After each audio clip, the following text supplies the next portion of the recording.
Bien, tampoco voy a incurrir en la marfilada, porque alguna experiencia parlamentaria tiene uno, de recoger el guante del emocionado discurso del diputado Roy Daza para irme por allí, porque nosotros traemos nuestro propio discurso y vamos a hacer nuestros propios planteamientos, que por supuesto divergen absoluta y diametralmente de lo que nos ha dicho aquí el diputado Roy Daza. Sí queremos significar un solo hecho, porque es necesario que estas cosas se digan, que esa modificación ad hoc que se hizo recientemente del reglamento no ayuda a nada, ni a los que tienen mayoría, ni a los que en determinado momento no la tenemos, porque las modificaciones y la permanencia de un reglamento debe ser para todo el tiempo, porque eso suele tener el tufo de la trampilla, de la ventajilla, y eso no le hace bien a nadie. Ok, pero el reglamento ya se modificó. Vicepresidencias más, vicepresidencias menos, comisiones más, comisiones menos, locales feos, locales grandes. Venimos a hacer y a desempeñar el papel de representantes de la voluntad popular venezolana que está en desacuerdo con lo que están haciendo las cosas del presente gobierno.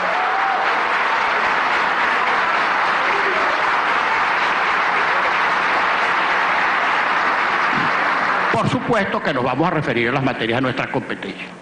Casi conmovido, constata uno el tratado, el estatuto del Parlamento Latinoamericano y del Grupo, y uno cree de repente que está en el extraño mundo de su uso. El diputado Daza nos ha hablado de integración. Albricia, claro que estamos de acuerdo con la integración, por Dios. Ese ideal bolivariano que todos compartimos y que tiene plena y patente vigencia e integración, pero cuando uno examina el caso venezolano, uno se da cuenta que en vez de integrándonos nos estamos desintegrando. Nos retiramos del G3, nos retiramos del Grupo Andino, no nos dejan ingresar al Mercosur, y vaya a ver usted, ojalá la Cancillería venezolana nos revele el misterio menor de saber por qué, siendo determinantes en ese grupo, en el Mercosur, gobiernos como el de Argentina y el del Uruguay, para citar dos casos, y Brasil, no nos acaban de admitir en el Mercosur. Caramba. Y frente a esto, la temperamentalidad de la política exterior venezolana concibe una institución de patas y trayecto corto, cortísimo, que es el ALBA, que no va a tener éxito por una razón muy sencilla, estimados colegas del gobierno, porque se percibe adentro y afuera como instrumento de proyección del proyecto político personal del presidente Chávez. Por eso es que el ALBA no va a prosperar, porque los demás tienen sus propios liderazgos. Y aún los gobiernos que puedan considerarse beneficiarios o tributarios de esta política no van a caer en la emboscada, porque en materia internacional todos los gobiernos y todos los líderes son avispados. Entonces no estamos integrados, estamos desintegrados. Repito, ni estamos en el Grupo Andino, ni estamos en el Mercosur. Ah, y otra cosa, y de repente, cada cierto tiempo nos anuncian que casi que nos vamos a retirar de la OEA y de la Comisión Interamericana de Derechos Humanos, y de todos los pactos que hemos suscrito y que por un interés puntual del gobierno venezolano considera que ese es un escenario que nos comprime.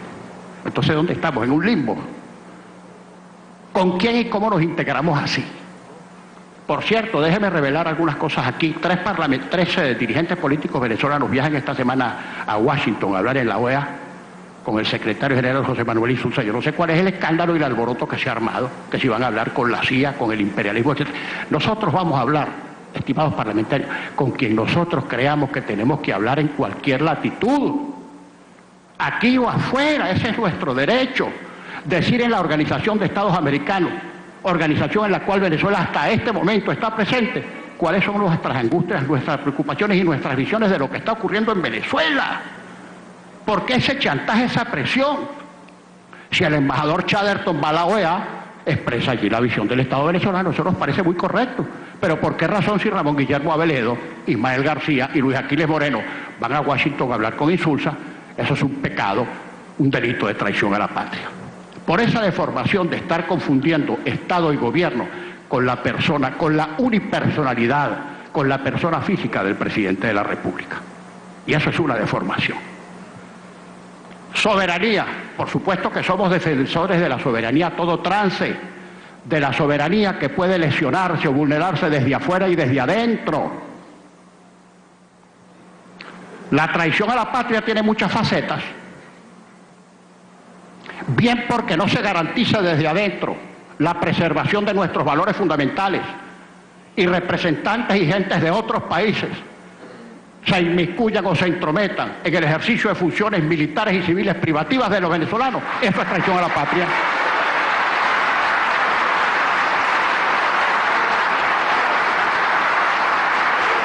La no preservación de las fronteras nacionales para que organizaciones universalmente calificadas porque clasifiquen en los estándares de organizaciones narcoguerrilleras hayan hecho del suelo patrio un territorio donde campean con total libertad.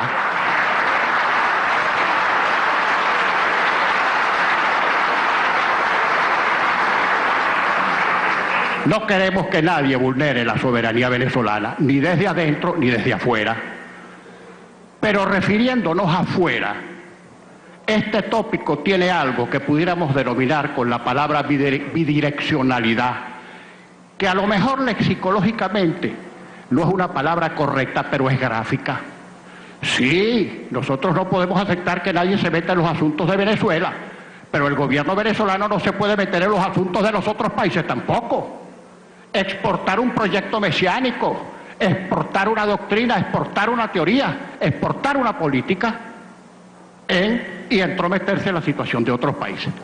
Estimados colegas del gobierno, si ustedes se ponen a revisar la posición de Venezuela en materia internacional desde el advenimiento del presidente Chávez al poder, se van a conseguir que en algún momento de su desempeño como gobierno, en algún momento ha tenido conflictos y problemas con absolutamente todos los países de América Latina, sin excepción.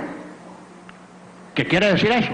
Que el gobierno venezolano se está entrometiendo en los asuntos internos de otros países simplemente porque está empeñado en llevar adelante el proyecto mesiánico del presidente Chávez. Y esto no nos conviene como país. Y nosotros, por supuesto, que no estamos de acuerdo con esa política y de esa política vamos a discrepar dentro de Venezuela y fuera de Venezuela. Así es que, colegas, acostúmbrense que en el capítulo venezolano y en las plenarias que se vayan a hacer en Panamá y en todos los foros internacionales vamos a repetir esto, que por tratarse de hechos públicos y notorios no necesitan probanza alguna.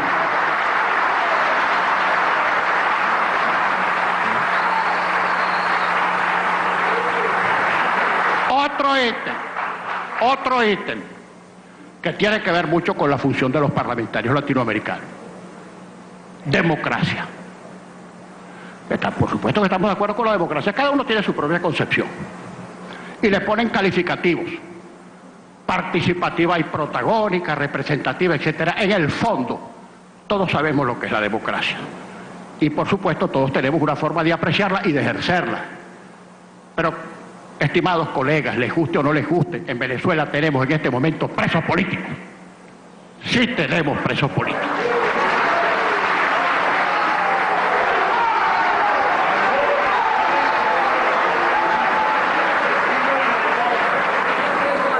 Que una travesura verbal del señor presidente, ingeniosa por cierto, haya dicho reiteradamente que no se trata de presos políticos y de políticos presos, es exactamente igual. Presos políticos o políticos presos es gente que está privada de libertad y sometidas a la restricción de sus derechos por la criminalización de la disidencia, porque hechos iguales o peores perpetrados por gente que no es de la oposición existen en la más absoluta, festejada y hasta celebrada impunidad. Sí hay presos políticos en Venezuela y si hay exiliados, sí hay exiliados, todos lo sabemos. Si es que en los ámbitos internacionales esto rueda sueltamente y, por cierto, es uno de los flancos que está exhibiendo internacionalmente el gobierno del presidente Chávez y sabemos que esto lo preocupa.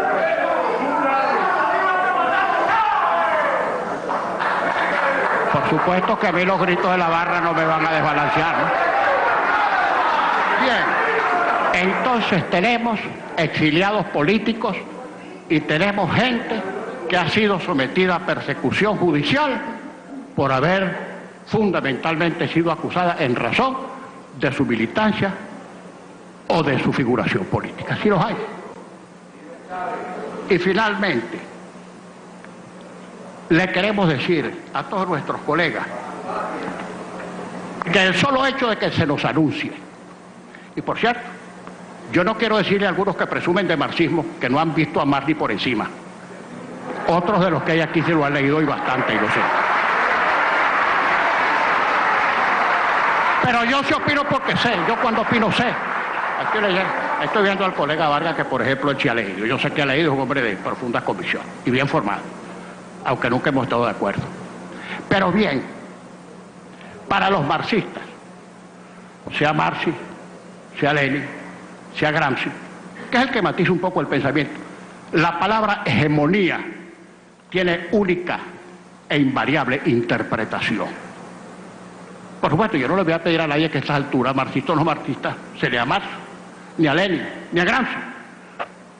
Pero que el presidente anuncie de manera reiterada y además de manera muy clara, y esto le tenemos que reconocer, que el presidente Chávez no ha edulcorado el lenguaje ni utilizado circunloquios. Habló directamente. Calma. Hegemonía significa preeminencia o imposición de un sector o clase sobre todos los demás, a las buenas o a las malas. Eso es. Y cuando alguien habla de una democracia donde hay preeminencia o prevalencia de solo un sector sobre todos los demás, independiente de correlaciones cuantitativas, eso no es democracia. No es democracia. Y un texto constitucional donde afortunadamente no se trata del nuestro por ahora, en un texto constitucional donde se llegue a consagrar una doctrina de Estado, es una constitución necesariamente antidemocrática, porque la democracia supone pluralidad, y en un Estado democrático, así como puede haber socialistas, hay socialdemócratas y demócratas cristianos y liberales y neoliberales, y cualquiera que tenga un pensamiento debe ser consagrado y garantizado por la Constitución. Eso es democracia. Y por último les quiero decir que hemos dejado constancia de que no vamos a votar por esta Junta Directiva, pero que vamos a ejercer a cabalidad nuestro derecho constitucional de ser diputados del 52% de los venezolanos que en las últimas elecciones parlamentarias se expresaron por candidatos diferentes a los de gobierno. Así de simple.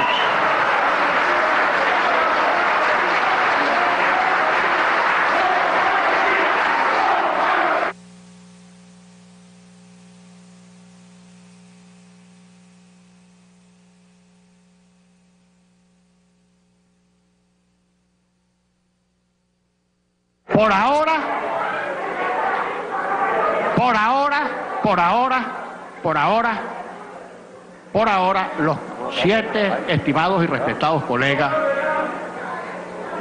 que son militantes o simpatizantes del partido de gobierno son esos parlamentarios del partido de gobierno, y eso es inobjetable. Pero, de acuerdo con nuestra óptica y nuestra esperanza, a partir del 2012 ustedes serán parlamentarios en el Parlamento, pero parlamentarios de la oposición, porque nosotros vamos a aspirar a ser parlamentarios.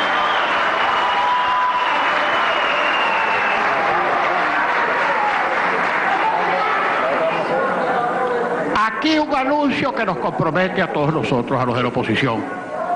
Nosotros vamos a colaborar, a cooperar. Hemos convenido en que la semana que viene nos sentaremos entre todos para ver en qué comisiones vamos a participar. Y de una vez aquí queremos decirle públicamente, vamos a participar en las comisiones en las cuales manifestemos nuestra voluntad de participar. Nosotros no vamos a ir castigados a ninguna comisión. Si es que están pensando que Henry Ramos va a ir para la comisión de pesca, no pierdan el tiempo, porque si me imponen una comisión donde yo no quiero ir, no voy. No voy. Si yo tengo aptitud o facultades para discutir en una comisión, a esa es a la que voy a ir. Porque el entendimiento y el trato que todos debemos darnos es para garantizar que el Parlamento funcione, no para que no funcione. Y si alguien integra una comisión imponiéndole a la gente el lugar donde no quiere estar, esa comisión no va a funcionar. No va a funcionar. Y por eso decimos de una vez que mientras se respete el reglamento, con cuya modificación ad hoc tenemos serias reservas y lo vamos a plantear en las plenarias en Panamá, cuando se produzcan. Aún con ese reglamento les exigimos respeto, porque nosotros los respetamos a ustedes y porque ahí tenemos que vernos la cara 5 años. No me van a desbalancear, demasiado kilometraje para que un chillito me desbalancee.